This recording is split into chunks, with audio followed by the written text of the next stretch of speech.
am Sue Webley. Welcome to another episode of Inspire.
Listen to me.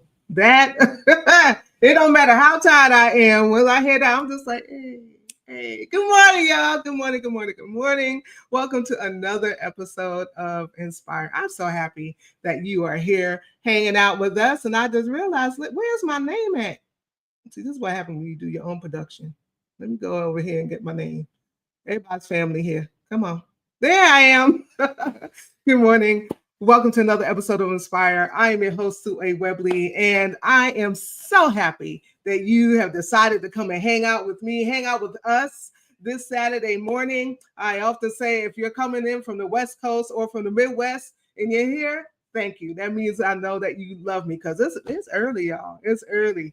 Do me a favor as you are coming in. I invite you to share this conversation today because I'm excited about our guest, Dedrick, that we're going to get ready to talk to in a little bit. But if you have just stumbled upon this broadcast, you don't know who I am. Once again, my name is Sue Webley. I am your host. I believe in the power of words, wisdom, and witness, and that is exactly what Inspire is all about. So each morning at 10 a.m. Eastern, we hold space for honest and soulful and often transformative conversations with guests from all walks of life. If you've been with me for the last couple of years, you know we talk to everybody, okay? We talk to everybody. We don't discriminate here on Inspire. All walks of life, entrepreneurs, artists, thought leaders, organizers, everyday people who are living boldly and authentically. We explore topics that matter, from mental health and identity to faith, business, justice, creativity, and healing. So whether we're spotlighting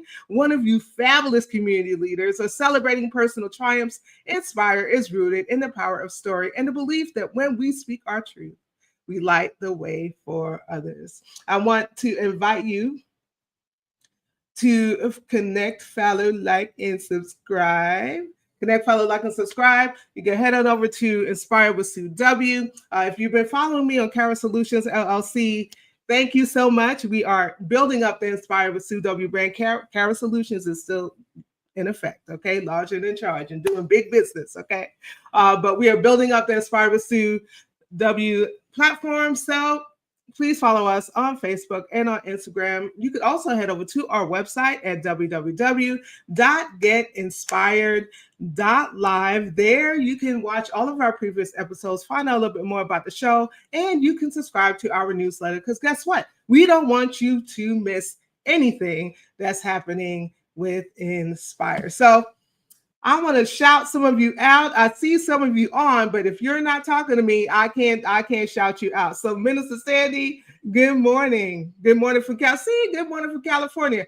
Minister Sandy is ahead of the curve because she already knows what I'm going to ask and what I ask every single morning. I look crazy on Instagram. StreamYard has this new thing. So let's see how this works out on Instagram. But I see you over there on Instagram. Thank you so much for joining us. I want to know what is in your cup. What are you sipping on? What you got in your cup this morning? Is it coffee? Is it tea? Is it orange juice? Is it water? Is it something stronger? I'm not judging you. Let me know what you have in your cup. You know, I always have coffee in my cup. It is decaf, okay? Because I love coffee, but coffee don't love me. So I got I have to do the decaffeinated version. But let me know where you are watching from and let me know what you're sipping on this morning.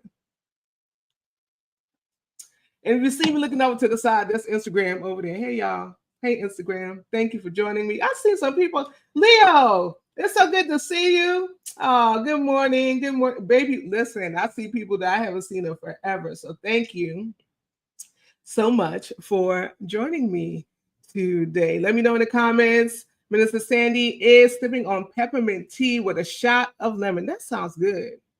That sounds good. So, you know, I'm from Yard. So, you know, we grew up on tea. We grew up on tea. Whether it was peppermint tea, Cersei tea, or regular tea, like the even Lipton tea, right? But we drink it with milk. Like that's how we grew up. We drink it. We drink it. You know, the colonizer way, the British way. So, but that's how I grew up. I didn't start drinking coffee until I was in corporate America, and it just stuck from there. But thank you again for joining us. We, you know, as they say in church, we don't want to belabor the time. We don't want to belabor the time. We want to get into our conversation with our amazing guests today. But before we do that, I just want to name the moment that we're living in, right? So all you have to do is look on social media, watch the news. You see the craziness, the most recent craziness was the removal of the professional, I guess the professional label for nursing and so many other occupations, right? Which I think is just asinine. It's crazy to me that they're removing those labels, but they're doing it for a reason, right? They're doing it for a reason, right? If you want to be a nurse now, you can't get financial aid. They're removing the ability to get financial aid for nursing and for a couple of other occupations. And I wish my sister Joy was on here because she is a registered nurse, and I would love to get her feedback on that. But you know, that's just one of the many things that is happening in our political landscape. The whole dismantling of the Department of Education, and I'm going to quote my dear sibling, Dr. Renee Amin, is saying that, yeah, that man makes my butt itch. Right? It's just crazy. It's ridiculous. But we're also living in a time when we're tired, right? We're tired. We're tired of so many things, but we are also tired of being overlooked. We're tired of being unseen. We're tired of being in relationships and jobs and systems and situations that treat us as optional. And so this year alone, we've watched the loneliness epidemic rise, right? We've watched the mental health crisis deepen, and we watch the country argue fiercely about who deserves dignity, about who deserves safety, and who deserves love. And yet, in all of that noise, there are people that are choosing healing, people that are choosing the truth, choosing joy. We're big on joy here to inspire, choosing themselves fully. And that's why this conversation matters. And that's why I'm so excited about our guest. Let me put his handsome face up for you all to see this morning. Dedrick Tillerson is a storyteller, a creative spirit, and a man who writes with a kind of honesty that makes you stop and breathe. He is an LGBTQ plus philanthropist, a community advocate, and a builder of safe spaces. Someone who has committed his life to uplifting and empowering others through his work, his witness, and his words. Born and raised in Henderson, Kentucky, Dedrick brings a refreshing, authentic voice to modern storytelling, blending humor, vulnerability, and real-life spiritual wisdom.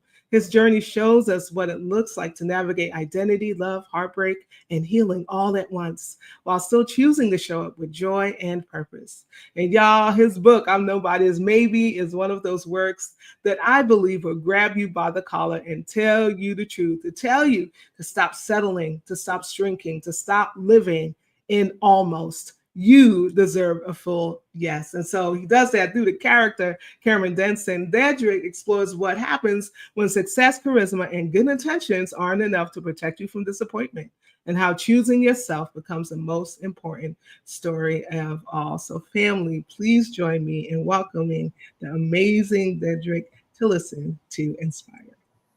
Good morning, Dedrick. Good morning, everyone. It's so good to see you. Thank you for joining me here today. I'm so excited about this book. Yes. I'm so Listen, excited to be here. listen. We're going to talk a little bit about the book and your journey. But before we get into that, what are you sipping on this morning, Dedrick? So I am sipping on sweet tangerine positive energy tea from Yogi. That sounds good. Maybe And my I need to start sipping on that. listen, Wait, and but do you see the cup, y'all? I need to put, look at the Ninja Turtles. Come on. I am still a big kid at heart. I love my Teenage Mutant Ninja Turtles. It feels like a Saturday morning cartoon day for me back when I was 10 years old. So, Yeah. Yep, Saturday mornings are for cartoons, and well, just I'm gonna tell my age a bit. Saturday mornings are also for the karate flicks. I used to get in oh, trouble yeah. all the time because Didn't I was Soul supposed to Train be used to come cleaning. on Saturday too? Yes, yeah. I used to get in trouble all the time because I was supposed to be cleaning the house. The Caribbean parents, right? You start Oh, cleaning before, okay? And so I was supposed to be cleaning the house from top to bottom as usual, and I am stuck watching these karate flicks, right? So shout out to the Saturday mornings from the past. We need to bring some of that back. We need to bring some of yes. that. Somebody need to. Yeah. So, Dedrick, let's just jump right into it. So, your book, we want to talk about the origin of the book a little bit and showing it again.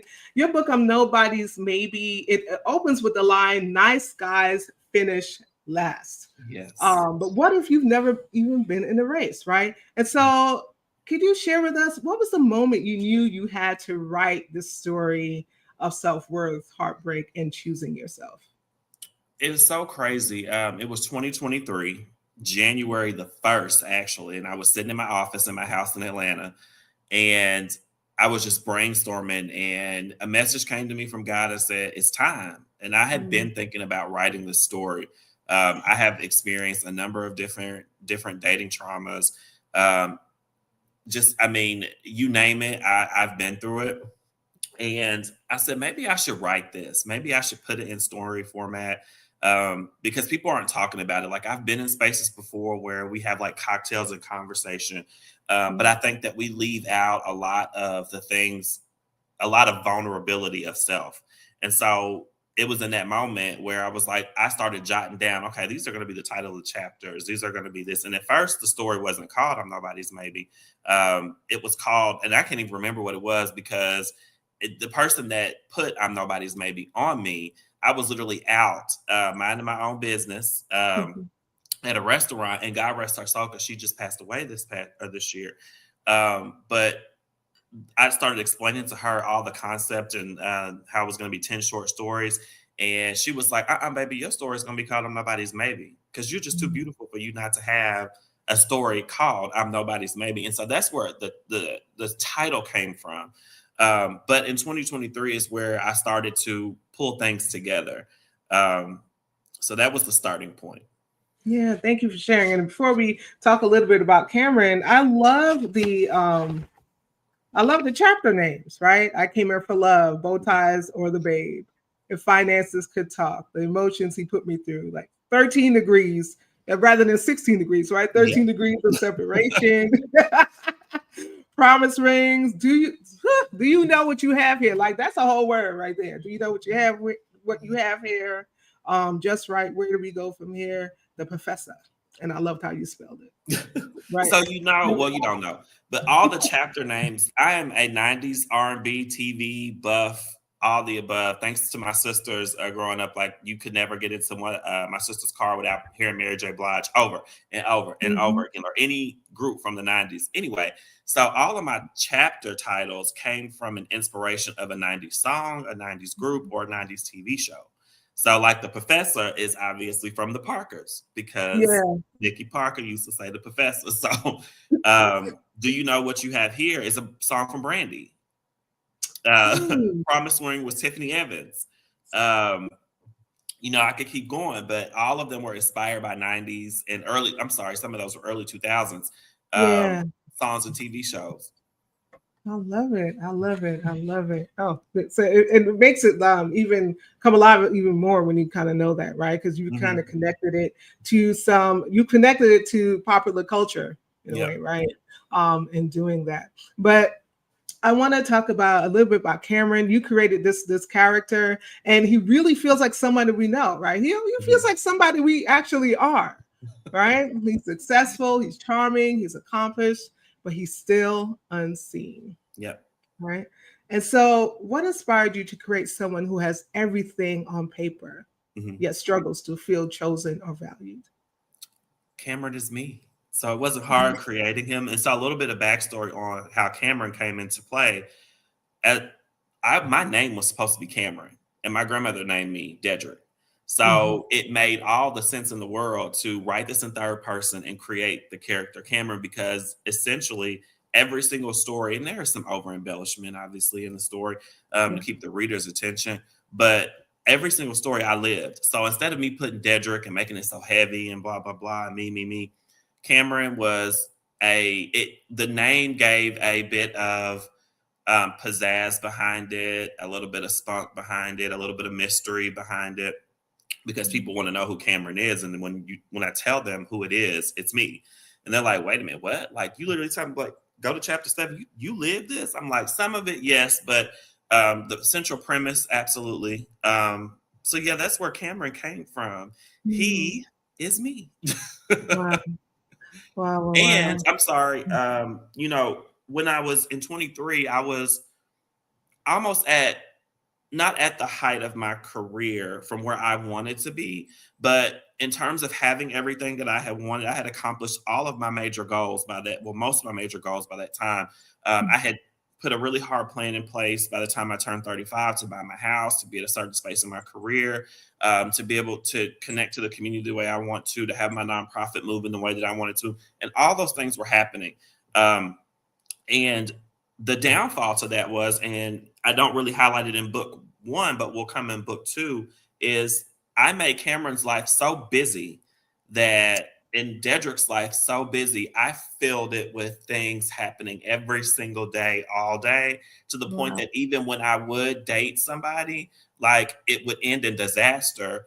And I literally had to put the mirror up to me and say, Yeah. okay, well, 95% of this is their fault, but you got to take accountability too, because you could probably put some of this stuff on hold, but I wasn't thinking about that. I hadn't been in a relationship since 2018. Mm-hmm. So around 2023, I was booming. I was going blah, blah, blah, blah, blah, doing, needed by everybody and all the above, and forgetting to need myself.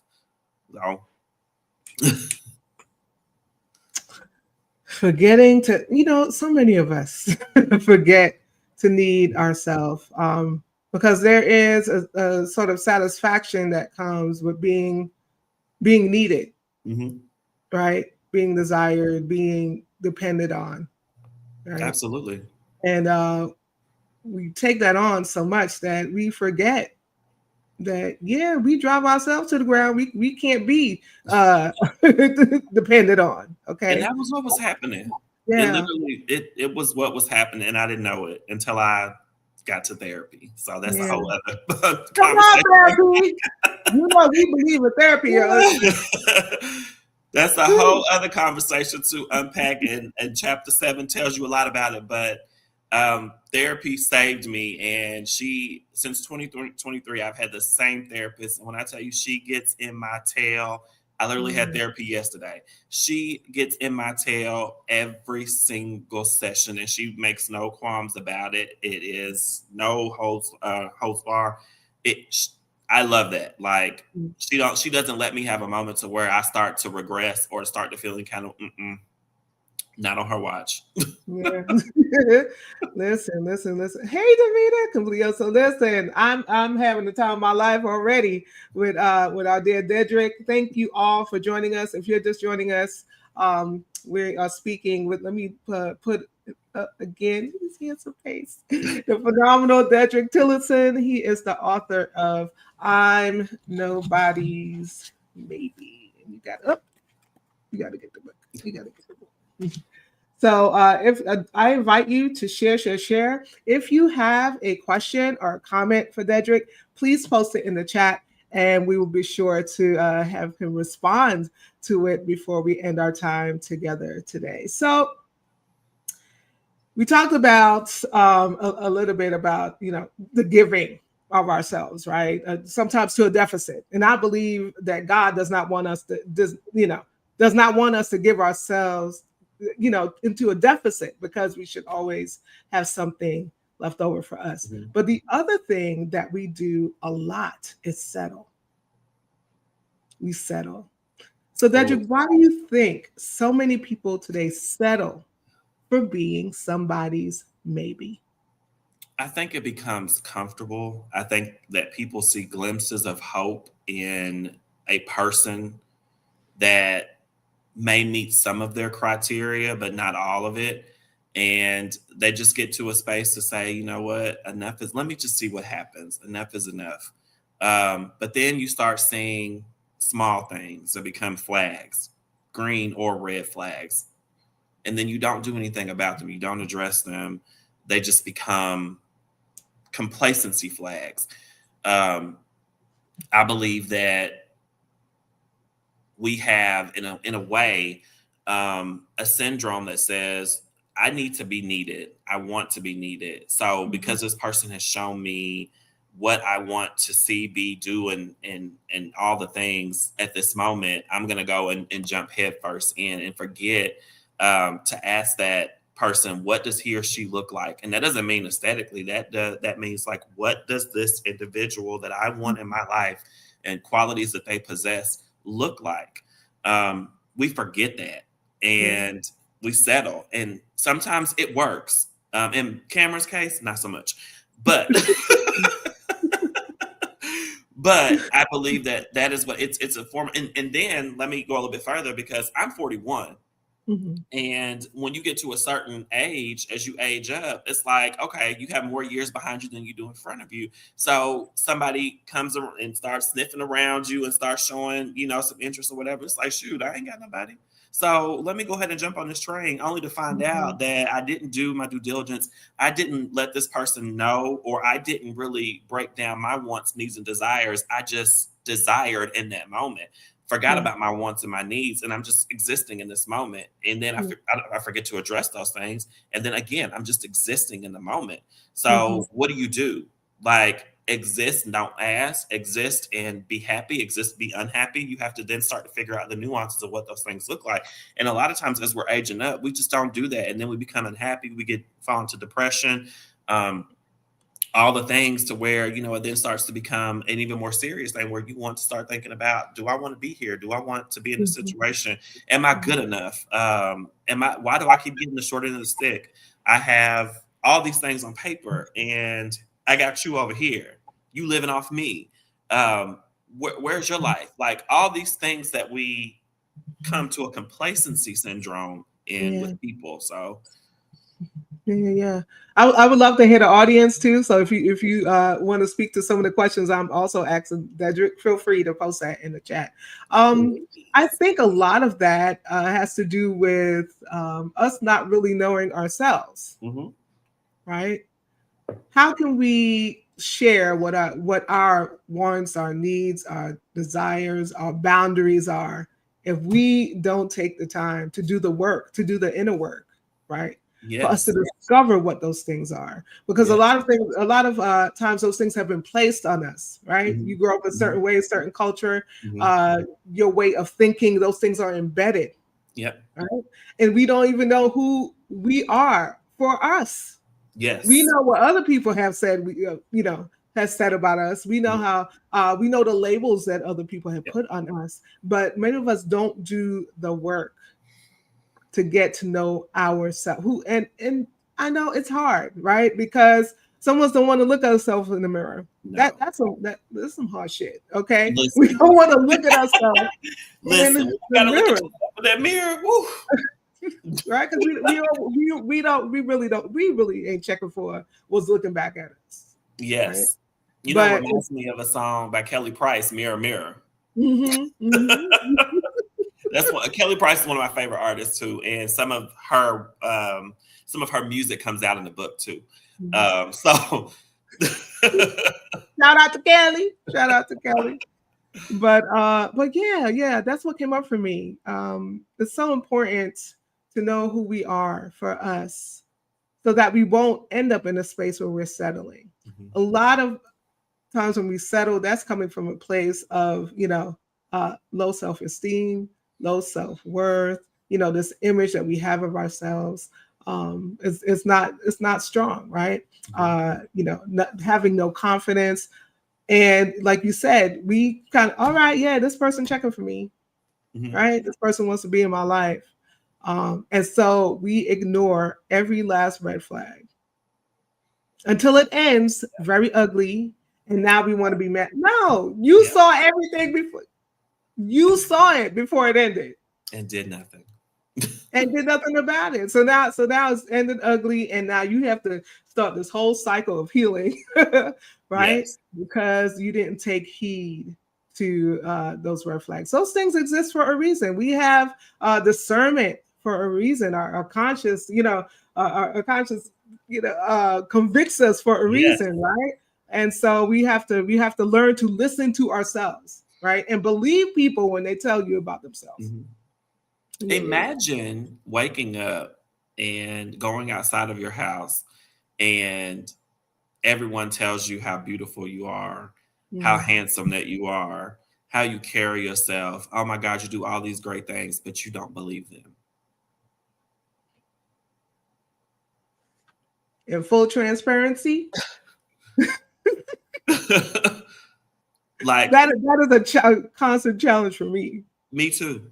That's why I said that. And I literally had a conversation yesterday, of course, with my therapist, and she was like, she wrote down in big letters, she was like, imposter syndrome. You are getting on my nerves with this. And I was like, okay, is it beat up on Dedrick Day? What are we doing? Like, she was like, I am sick of you. She was, because I just recently won, the book just recently won its first award. And I was like, I'm shocked. She was like, why in the hell are you shocked? She was like, you're freaking amazing. And you just have to believe that. Like, why is it so hard for you to believe that you should have won the award, or you should be receiving all the things, or you should be, able to say that I'm a best-selling author, or you should be able to say that I'm an amazing business, or I'm an amazing professional, or what you do and all the above. Like, what the hell is so hard for you to say that? She talking to me too, Dedrick. Because often when I look back at everything I have done, I've been a very busy bee, and I've accomplished so much. Amen. And we forget all the things that we've done, like in the past, whatever. And and sometimes we even forget the things that we're doing right now that people kind of speak on. And it's like, we kind of brush it off. But yeah, I mean, I don't think we have to have a deeper conversation about imposter syndrome and where that comes from and why it exists. And and when I do a show on that, we're gonna have you back, Dedrick, for us to really unpack imposter syndrome, because we fabulous. Listen, we are fearlessly and fabulously made. Forget wonderful, fabulously made. Okay. And I'm believing that more and more on a daily basis. I'm getting. It's been a process, but I'm believing it. I'm showing myself that it's okay to have a little bit of nonchalant about you, to have a little bit of arrogance, because I am a true servant leader. So you know. Yeah. We'll come up with that, to not exalt ourselves higher than others, especially when we have a servant's heart. Right. And so it absolutely takes a little bit of arrogance to say, you know what, I'm brilliant. Right. And we have to own our brilliance. We have to own our own brilliance. Right. I also think about, in England or wherever they have like monarchies or, like kingdoms or whatever, though their sons and daughters, they walk child, when they go out in the street, like they know that they are Prince and Princess so-and-so. Head be And held that's how high. they know who the hell they are. Right. And so that's how we have to start walking like that. And don't forget about the people that say, oh, you think you fully yourself, you think you all that, you change Right. it. Well, maybe you should too. Right. Is that a you Right. problem or a me problem? Right. It might be you. Right. It might be you. Again, y'all, thank you for joining us. If you Davita says, wow, full transparency, that is a deadly curse. Yes, it is. Yes, it is. Ariel says, red flags be so orange when we don't want them to be. That is the truth. Yes, I love that. That is the truth. That is the truth. So we've been talking about this book. I want you to tell us where we can get it in a bit, but can you read an excerpt from the book for us today? Yes, absolutely. So those of you, look, I'm gonna go to the church. Those of you who have your book, turn to page 52. 52. When you have it, say I do. I do. Look, so I'm going to be reading from chapter 6, which is called Promise Rings, my Tiffany Evans chapter. I'm going to put you full screen for this reader. And since we are in the morning time, I'm going to go ahead and start it at the cafe because, I love a good cafe starter. As you read the book, you'll see there's a lot of cafe instances. So anyway, here we go. So the cafe, like any other, buzzed with soft chatter. The gentle clink of silverware, the hiss of the espresso machine. Philip and Cam have been coming here for months now, starting a little routine. Something simple but grounding in the chaos of their lives. Cam sat down in front of Philip, sat across from Philip, his hands wrapped around his cup of coffee. His eyes were distant, focused on the steam rising from the surface. He wasn't in a hurry to speak, but something in his silence made Philip's chest tighten. The calm between them was familiar, but today it felt different. Philip ran his thumb along the edge of his cup, unsure of how to start. He wanted this moment for a while now, but words had never come out right. Every time he rehearsed in his mind, it sounded rehearsed, too scripted, too perfect. But life wasn't like that, was it? He knew it wasn't. Hey, Cam finally broke the silence, like he had been waiting for Philip to speak. You okay? Philip nodded, a smile tugging his lips, but it didn't quite reach his eyes. He looked at Cam at the way the light caught his hair and how his fingers rested gently on the rim of his cup. How in every moment they shared, he couldn't help but feel more certain, more sure of the fact that somehow they had found something real. I'm good, Philip said, but his voice cracked a little in the word, betraying him. Cam didn't seem to notice. He was watching him with those steady eyes that had seen him at his worst, at his best. They had been through so much together, so many moments of vulnerability, of laughter, of quiet mornings where the world outside didn't matter, just the two of them in their little bubble. But something about today felt different. And there you have it. Thank you for that excerpt. Why did you choose that one? I think it is kind of replaying some of itself in my life right now.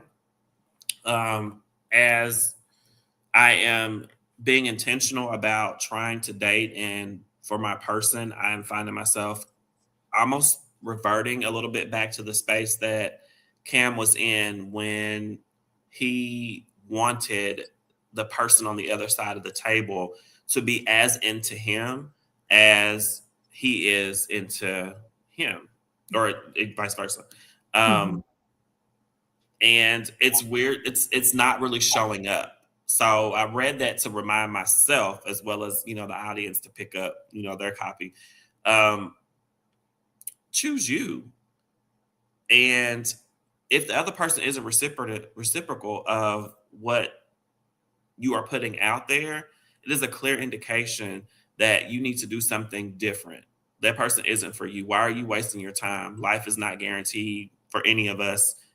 Our time could come to end at any point in time, but here we are sitting at a cafe with a person on the other side of the table, hoping, wishing, praying that they feel the exact same way as you. They're non-expressive. They're looking at you to express and lead the conversation. Where's the emotional intelligence that involves? So that's why I chose it. Thank you. Thank you for sharing that with us. We want to talk a little bit about identity and visibility, but we're going to take a quick break for you to take a sip of your tangerine tea. Yes. Trisha, it's so good to see you, my dear sister. Go take this quick break, and then we'll be back with more conversation with the amazing Dedrick Tillerson. Thank you for joining us again today. I want to invite you to connect, follow, like, and subscribe. You can head over to Facebook and Instagram at Inspired with Sue W to follow us if you haven't already followed us there. If you've been following us on Cara Solutions, thank you so much. Thank you so much for following us on Cara Solutions. We invite you to continue doing so, but we are building up the Inspired with Sue W platform, and we want you to follow us there as well. I also invite you to head over to our website at www.getinspired.live. There you can find out all about the show, watch all of our previous episodes, and subscribe to our newsletter so that you don't miss a thing that's happening with Inspire. Are you or someone you know on a mission to create change while inspiring others to do the same? Well, we want to hear from you. I want to sit in this virtual space. I want to have a conversation with you. Join me in a future conversation. If that's you or somebody you know, I invite you again to head over to our website. You can book your appearance right on our website. Just click the tab, be our guest, fill out that form, and a member of our team will get back to you. Cara Solutions helping you navigate the digital space with confidence. And so we are a full-service digital agency specializing in helping our clients achieve their goals through consultation and training, content and social media management, graphic and web design, live stream production. If you want to learn more, you can schedule a consultation by visiting our website at www.cara-solutions.com or shoot us an email at info@cara-solutions.com. Now, we're going to do this every single Saturday until we help our sibling in community get a kidney. So Yanni needs a kidney donor. She needs a kidney donor.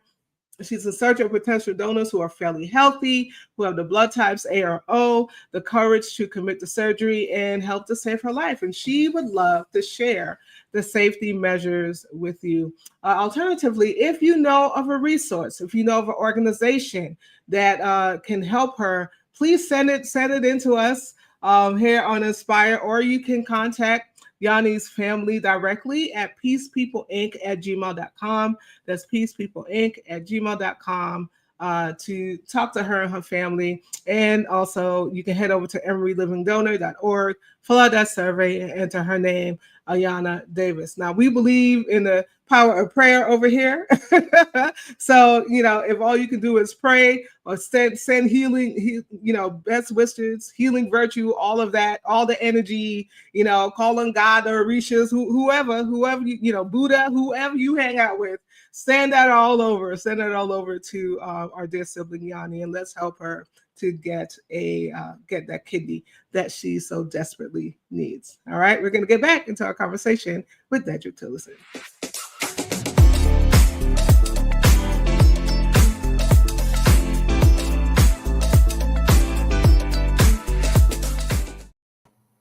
Welcome back, Dedrick. Thank you again for joining us today. I'm so enjoying this conversation that we are having.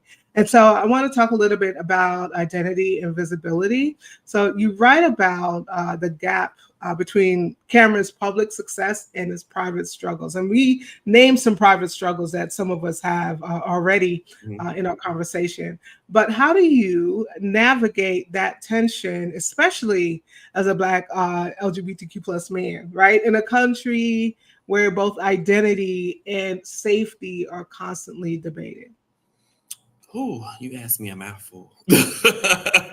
But I will say that for me, I have always been, and even writing this character, I have always been the same me.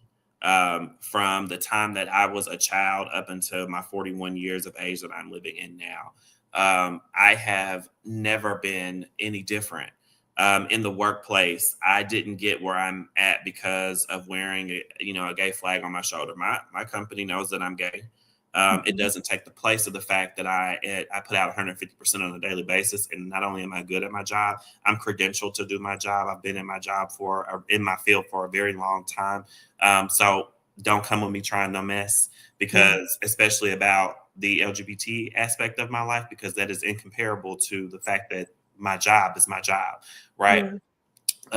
So I have always been that intentional about myself. I've never, and I believe that if I had probably been more hidden to my lifestyle in the workplace, it would have probably hindered my growth. Because Wow. again, I'm not out here waving the gay flag while I'm in the workplace, but I'm also not saying watch your tone. And I'm HR for a living, so it is my job to interpret policies, to stand up for those individuals who walk through the door, who are just like me, who are trying to find their space, place, and way in the world.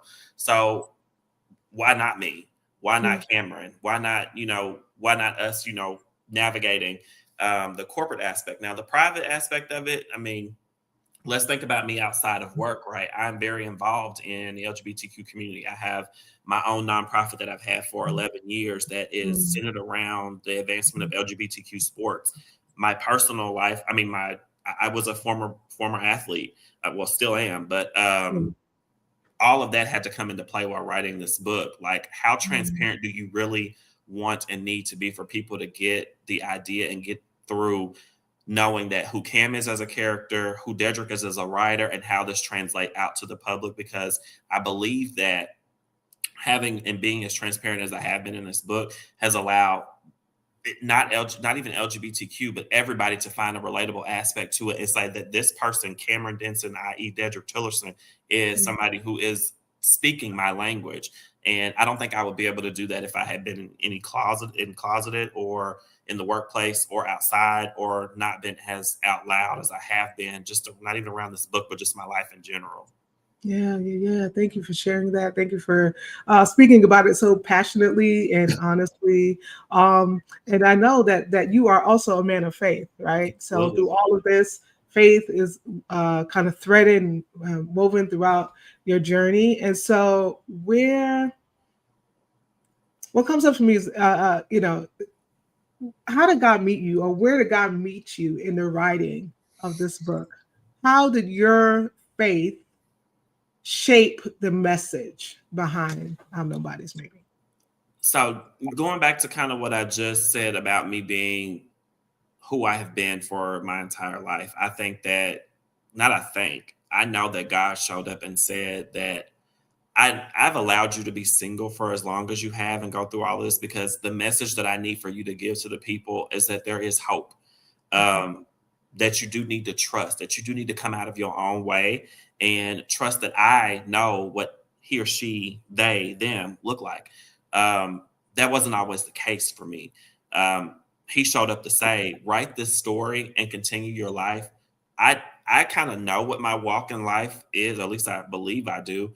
And one of the things that he has charged me to do is to gather the people, and I do it well and without any qualm. So writing this book, I knew that I need to get it done. I needed for it to be shared, because I knew that somebody was going to be able to rethink what hope looked like for them, what passion looked like for them, what God looked like in them when it comes to service and being able to be out in the community and being able to navigate through your life, but also not being able to be and treated like somebody's option. Um, Yeah. and it's not, and the book is not a self-help book. As you start to read, it's not a self-help book. It's basically an awareness story. Like, all the things Mhm. that I went through, I hope that you take away from there that, oh my gosh, you went through this. No, God made me go through that for a reason. I don't want you to have to live through that. If you see those signs, run. As Cora said in Medea's or what they say in one of the Medea's plays, run. Like, Yeah. get out the way. So that's kind of it. Yeah, yeah. Thank you for sharing that. I always say, we overcome by the word of our testimonies, but other people Absolutely. overcome too. We're not the only person that overcomes by the word of our testimony. Yes. And so it's really important in whatever media or medium Mhm. that we use to share our testimonies, right? Because there's someone that's feeling right now that they might be alone. Yes. Right? They're the only, and when you're going through it, you really feel like you're the Mhm. only one, going through it, and nobody else understands. And so, Mhm. so it's important for us to be transparent with our journeys, Mhm. in safe spaces, of course, Yeah. but to be transparent with our journeys so that someone who might be watching or listening can be like, you know what, if they made it, maybe there's hope for me. Maybe Absolutely. there's hope for me. And And you so know thank what? you. Yeah. Go ahead. So it took me 2 years to write the story because after year one, it got too heavy to keep writing because I started to unpack all of those memories that I had went through, all those things, and it started to piss me off and make me feel. It actually made me feel um, like a Mary J. Blige song. Because if you again, Mary's my favorite artist. Like she's gonna make you happy, sad, mad, go get a bat, want to bust somebody's window out the car, want to fall in love again. All those things in one song. And so I Yeah. was feeling that heaviness writing the story as I was unpacking. I came here for love, and going through chapter 7, which was my therapy chapter, which was the toughest chapter for me to write. Um, Thinking about things like suicide and not want to be here and stuff like that. Like, where the absolute hell did this come from? But it after I published, you have no idea the amount of people that have reached out to me that have said they started crying when they read the book, that they saw themselves in one of the chapters, or even if they saw themselves in one of the villain characters that caused some of the drama. I am loving the fact that not only is it relatable, that I know it's my truth. So I know that there's part of your truth in there too. Mm-hmm. Mm-hmm. Yeah, yes, we Oriel said, love me some Mary. Listen, I love Mary too. Just many years ago, I had the esteemed opportunity to interview her when when she came out. Was it My Life? I think it was a My Life album. Which one? Way back then, right. But people used to say, I forgot people used to say, like, yo, if Mary went through something, that album gonna be fire. Exactly. Because she gonna pour all of all of that angst, all of that frustration, all of Yes. that hurt, right? All of that pain, those emotions that come up, when we're going through, pour all of that into, her art. And so that is what made it so relatable, Mhm. right? For people who listen to her songs, because Mhm. it's like, yo, that's me, and I'm going through that, and yeah, going back to what we said, like, overcoming by the word of your testimony, and other people do too. So thank you for bringing that. Thank you for bringing that up. Aria, are you running? She running somewhere. She running through the church right now.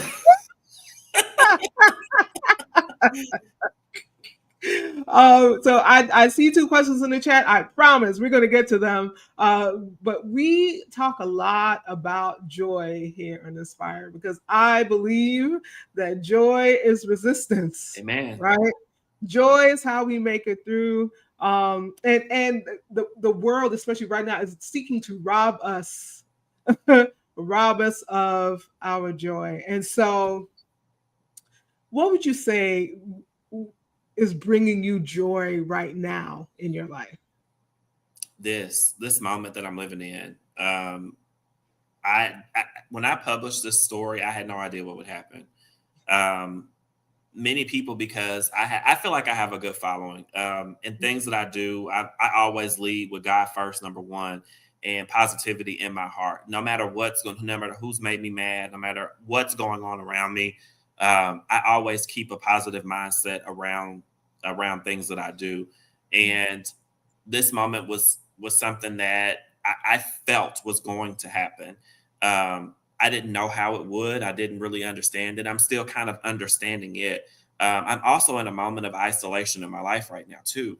And I believe that God, not I believe, I know God put me there because He's wanted me to understand the multidimensional aspect of what this author life and connecting with people on a different level and spaces outside of my norm are looking like. But it's bringing me so much joy to have like these conversations. Thanking you again for having me on, and being able to talk about, my story, being vulnerable, because don't ask me a question that you're not prepared for an answer for, because I'm gonna give it to you. Like, I'm gonna let you know just exactly how I went through it or what's actually happening. And I hope that, it doesn't make you run from me, but I'm gonna say, what it is, because I don't believe in harboring the truth. But that is what I believe, that's where I'm at with joy right now. I'm just so elated with everything that's happening with this book, and just waking up every day and getting messages from people, good, bad, or indifferent, like, because everybody's not going to like what you do. But you know that there's a message in your story, and every day that you get up to put your shoes and pants on to go out the door. Yeah. Thank you for sharing that. Let me get to these two questions in the chat. Let's see. The Rita is asking where can we purchase the book? So where would you prefer people to go to purchase the book? Absolutely. So definitely on Amazon. It is on Amazon. I'm nobody's maybe. We're still trending high right now, thank God. Um, so you can get it from there. You can also get it from Barnes and Noble. Um, So it doesn't really matter where you get it from. Just make sure that you get it in your hands, and make sure that you share it with the people around you. I also too, if you would like a personal signed copy, I do have those, and I will ship those to you. You can Mhm. definitely reach out to me on my social medias, and I will make sure that that happens. Especially because we're coming into the holidays, right? You want to Yeah. give the book to somebody as a present, like, and you want my signature on it. Definitely reach out to me, and I will make sure that I'll tell you my process, and we can get you a personal signed copy. Wonderful. And let's see, what did Ariel ask? Let me go back to this question. She said, after writing your book, did you feel like it was a shedding of an era? That's a good question, Ariel. Yeah. Absolutely. Um, June 21st, 2025, when the book published, I felt a huge rock off of my shoulder. And not that it was holding me down, but I felt freer. I felt Mhm. like, you know what, the story's out there now. And I mean, nobody that I dealt with's names are actually real in there, so they wouldn't know. But it's out there now, and I just hope that people love it as much as I invested into it. Yeah. Thank you. For someone, as we wrap up, for someone watching right now who will listen later, who will catch this episode in the replay, for someone who's tired of being almost, tired of being sometimes, tired of being maybe, what is your word for that person? What truth do you want them to carry into tomorrow? Get out the shower, look in that mirror and all of your nakedness from Mm. top to bottom, and tell yourself that you know that you are the one, that you are never going to be anybody's maybe, because you love all of you and everything that you stand for. No matter what anybody says about you, no matter how anybody makes you feel, no matter what you feel like is going to happen when you walk out the door, you have to tell yourself in that mirror, in your purest of state, I am the one. I am the one. That was a mic drop moment. Thank you so much. Thank you for being with us today, for sharing your wisdom, for sharing this wonderful book. I have put the link to purchase in the chat because we want to support Dedrick. So please, go ahead and support. Click that link and purchase. I believe it's also on Kindle, yeah? Yes, it is. Yeah. Yes. So Amazon Okay. Kindle, Barnes. It's Yeah. also on Google Play Books as well too. So if you are an Android user, you can download it from Google Play Books. Yeah. So if you don't like the paper, you want to kind of travel with it, please go ahead. I invite you and encourage you to purchase the book. Dedrick, tell the people where they can find you on social media. On all the socials. So on Facebook, it's Dedrick Tillerson, and on Instagram, it's author DJT. Again, that's author DJT. And then TikTok too is author DJT. So Facebook, Dedrick Tillerson, the rest, author DJT. Thank you again, Dedrick, for joining us. Thank you for reminding us today that settling, right, is really not love of self, right? Shrinking is not love of ourselves. Silence, right? Being silent about the things that we're challenged with. It's not love. And so thank you for showing us that choosing ourselves is really holy work, right? It Absolutely. is. Thank you for having me, for taking time on your Saturday to interview little old me. Yeah. And those families. Oh, it has been my pleasure, and I'm gonna have you back I want us to kind of talk about imposter syndrome. So maybe, maybe in the new year when everybody is doing their vision boards and stuff Oh, like that, yeah. we can kind of talk about that. I think that'll be a good topic to talk about. So I will I'll be be reaching ready. out to you for a new date for you to come back and hang out with me. But family, those of you who are watching right now who will catch this in the replay. Uh, if today touched you, if it triggered something in you, a good thing, not a bad thing, I want you to share this episode. Share this episode with someone who needs it. I also encourage you again to go get I'm Nobody's Maybe. Purchase that book. And remember always that you are worthy of a full yes. You are worthy of it. You deserve it, right? You're worthy of it. And so until we meet again, I was, what popped in? God be with you too. Yes, that's when you said that. I thought about that too. I thought she was about to say, "May the Lord watch." But we'll watch with me. Until we meet again, I want you to stay lifted. I want you to stay motivated. But most of all, I want you to stay inspired. Can't wait to see you again next week. Thank you again, Dedrick. You're welcome. Thank y'all.